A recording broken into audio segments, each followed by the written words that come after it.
சென்னை பெரவள்ளூரில் உள்ள கட்டிடம் ஒன்றில் ஏசியில் ஏற்பட்ட மின்கசிவு காரணமாக தீ விபத்து ஏற்பட்டது. எஸ்ஆர்பி கோயில் தெற்கு தெருவில் ஹரி கோவிந்த் என்பவருக்கு சொந்தமான கட்டடத்தில் ஏற்பட்ட இந்த திடீர் தீ விபத்தில் கட்டிடத்தின் கீழ் தளத்தில் நிறுத்தி வைக்கப்பட்டிருந்த வாகனங்கள் மற்றும் முதல் 2 தளங்களுக்கு வேகமாக தீ பரவியது.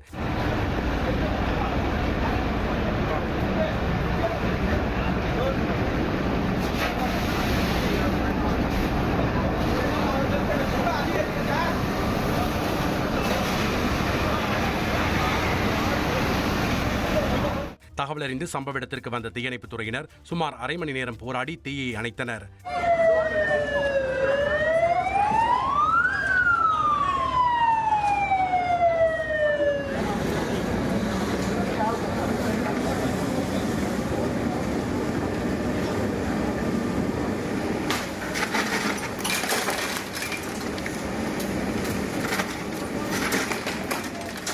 இதில் தப்பிக்க 2வது மாடியில் இருந்து கீழே குதித்த 6 பேரில் ஒருவர் உயிருக்கு ஆபத்தான நிலையில் மருத்துவமனையில் அனுமதிக்கப்பட்டுள்ளார். ட்ரெண்ட ஃப்ரெண்ட் ஆக்கிக்கோங்க. தந்தி டிவியின் சப்ஸ்கிரைபர்ஸ் அண்ட் ஃபாலோவர்ஸ் குடும்பத்துல நீங்களும் இணையுங்க.